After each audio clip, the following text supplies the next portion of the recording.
एक गर्भवती महिला ने अपने पति से कहा, आप क्या आशा करते हैं, लड़का होगा कि लड़की?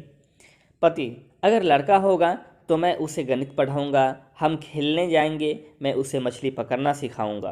पति, अगर हमारी लड़की होगी तो मुझे उसे कुछ सिखाने की ज़रूरत नहीं होगी, क्योंकि वह सभी में से एक होगी जो सब कुछ मुझे दोबारा सिखाएगी। कैसे पहनना, कैसे खाना, कैसे कहना या नहीं कहना। एक तरह से वह मेरी दूसरी माँ होगी। वह मुझे अपने हीरो समझेगी, चाहे मैं उसके लिए कुछ करूँ या ना करूँ। जब भी मैं उसे किसी चीज़ के लिए मना करूँगा तो वह मुझे समझेगी। वह हमेशा अपने पति की मुझसे तुलना करेगी। ये मायने नहीं रखता कि वह कितनी भी साल की हो, हमेशा चाहेगी कि मैं उसे अपने बेबी डॉल की तरह प्यार करूं। वो मेरे लिए संसार से लड़ेगी। जब कोई मुझे दुख देगा वह उससे कभी माफ़ नहीं करेगी। पत्नी, कहने का मतलब है कि आपकी बेटी जो सब करेगी वह आपका बेटा नहीं कर पाएगा। पति, नहीं नहीं, क्या पता मेरा बेटा भी ऐसा ही करेगा, पर वह सीखेगा। परंतु मेरी बेटी इन गुणों के साथ पैदा होगी। किसी बेटी का पिता होना हर व्यक्ति के लिए गर्व की बात है। पत्नी, पर वह हमेशा हमारे साथ नहीं रहेगी। पति, हाँ, पर हमेशा उसके दिल में हम रहेंगे। इससे कोई फ़र्क नहीं पड़ेगा चाहे वह कहीं पे भी जाए। बेटियां परी होती है जो सदा बिना शर्त के प्यार और देखभाल के लिए जन्म लेती है। दोस्तों, बेटियां सबके मुकद्दर में कहाँ होती है जो घर खुद को पसंद हो। बेटियां वह होती है, बेटियां भगवान की अनमोल भेंट है।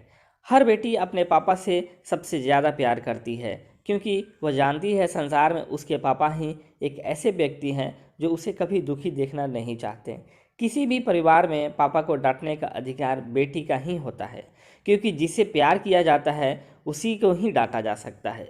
बेटी जब 20-22 की होने लगती है उसके बाद एक पिता का अपना बेटी के प्रति प्रेम और भी ज़्यादा बढ़ने लगती है। बेटी कभी माँ बनेगी, कभी दादी, पर दोस्तों सदा बनी रहेगी। बेटी का सुख एक पापा की होठों की मुस्कान है। पापा के दुख में बेटी हथेली बनाकर आंखों के आंसू पोंछती है। देखते ही देखते पता नहीं चलता कि बेटी बड़ी हो जाती है और एक दिन सुहाग का जोड़ा पहनकर विदा सी हो जाती है। विदा होते ही जब एक बेटी अपने पापा से कहती है, पापा मैं जा रही हूँ, अपना ख्याल रखना, और तब एक पापा अपने आंखों से आंसू को रोक नहीं पाते। हर एक पापा को भगवान से प्रार्थना करना चाहिए कि हे प्रभु, संसार के सभी पुरुषों को सयान और समझदार बनाना, क्योंकि इन्हीं में से एक मेरी बेटी के पति बनेगा। संसार के सभी स्त्रियों को बहुत प्रेम में बनाना, क्योंकि उन्हीं में से कोई एक मेरी बेटी का सास या ननद बनेगी।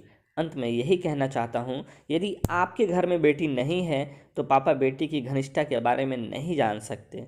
बस इतना ख्याल रखना चाहिए कि पुत्र वधू की बेटी की तरह रहे और बेटी के उसके पापा के बारे में कुछ कटु वचन ना कहा जाए, क्योंकि एक बेटी भगवान के विरुद्ध सुन सकती है लेकिन अपने पापा के बारे में नहीं।